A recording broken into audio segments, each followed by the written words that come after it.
Bonjour Nathalie Gimnès. Bonjour Jean-Philippe Denis. Nathalie Gimnès, docteur en sciences de gestion à l'Université de Lyon, présidente fondatrice de BeConcern, enseignante à Paris-Dauphine. Auteur d'Industrie pharmaceutique, l'heure du choix, plaidoyer pour un modèle plus égalitaire et plus écologique. Édition de l'Observatoire. Alors, on va discuter un peu de sujets lourds, tous les deux. Je vous cite, page 174.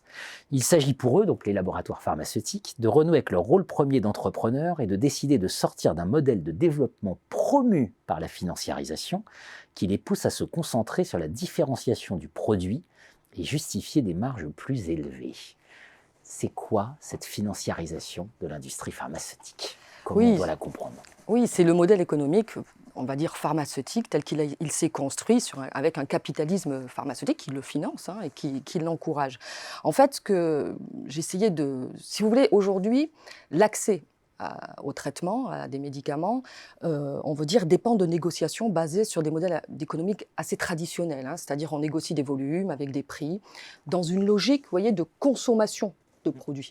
Donc, ce qui justifie les phénomènes de financiarisation, parce que finalement, ce sont les actionnaires qui, dans ce modèle, supportent le risque et l'incertitude de la recherche. Alors, on voit bien que là, si BioNTech, Pfizer continuent à bénéficier de ce modèle, en fait, il faut savoir que toutes les études montrent que ce modèle, quand même, montre un peu ses limites. Pourquoi ? Parce que les retours sur investissement ne sont pas tout le temps assurés. En fait, ils diminuent depuis à peu près 10 ans, de manière régulière. Et alors que le niveau de rendement du capital exigé par les investisseurs, lui, reste à des niveaux toujours très élevés. Donc, on voit bien que c'est une pression financière sur les laboratoires pharmaceutiques qui les conduit encore aujourd'hui, qui les ont beaucoup conduits, mais qui conduit encore aujourd'hui à faire des externalisations, à délocaliser des fonctions aussi stratégiques que peuvent être, par exemple, la recherche clinique, la production, et aussi, du coup, à attendre et, on va dire, exiger des prix de plus en plus élevés. Conséquence, vous avez des systèmes de santé qui sont fragilisés. Aujourd'hui, les négociations de prix du médicament, mais c'est des rapports de force incessants. Ça peut durer des mois et des mois. Évidemment, vous avez une chaîne d'approvisionnement qui est tellement fragmentée.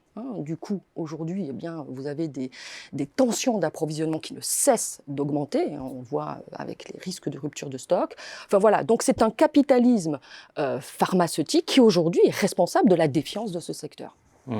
Alors, une de vos propositions fortes, c'est de dire qu'il faut mettre les brevets au service d'une économie de fonctionnalité. Oui, c'est ça l'idée. C'est-à-dire, en fait, le brevet, finalement, c'est un outil, pour revenir un petit peu au débat que nous avons entendu dans la crise Covid.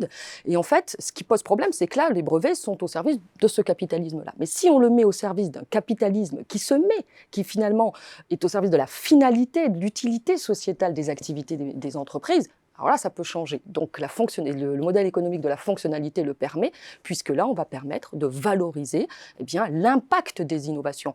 Par exemple, c'est valoriser la baisse des hospitalisations, une baisse du nombre de décès, valoriser, pourquoi pas, regardez dans la crise Covid, le nombre de pays approvisionnés.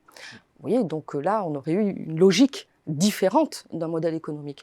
Et puis, pourquoi pas, valoriser aussi une faible empreinte écologique d'un produit. Alors, vous voyez que là, il y a tout intérêt pour les États à encourager ce type de modèle économique parce que on voit bien tout de suite la valeur ajoutée que cela peut créer pour la société.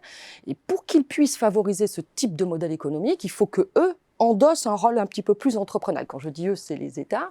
C'est-à-dire qu'il faut sortir un petit peu de ce rôle de contrôleur et passer à un rôle plus entrepreneurial et oser partager un peu plus les risques. C'est ce qu'on a vu pendant la crise Covid, pour pouvoir baisser cette pression sur les entreprises. Et dès lors qu'on partage les risques, on partagera les succès. Vous voyez ? Et donc, vous voyez, c'est le passage d'un capitalisme pharmaceutique, on va dire actionnarial, à un capitalisme pharmaceutique partenarial. Une des idées fortes, c'est l'idée de coalition de santé. C'est ça. C'est exactement ça. Et on peut peut-être espérer, je vous cite, page 91-92 de l'ouvrage, débat récurrent sur la rémunération des grands patrons. Vous nous faites le listing, et c'est totalement hallucinant. Albert Bourla et Sally Sussman, qui ont vendu respectivement pour 5,6 millions et 1,8 millions de dollars d'actions.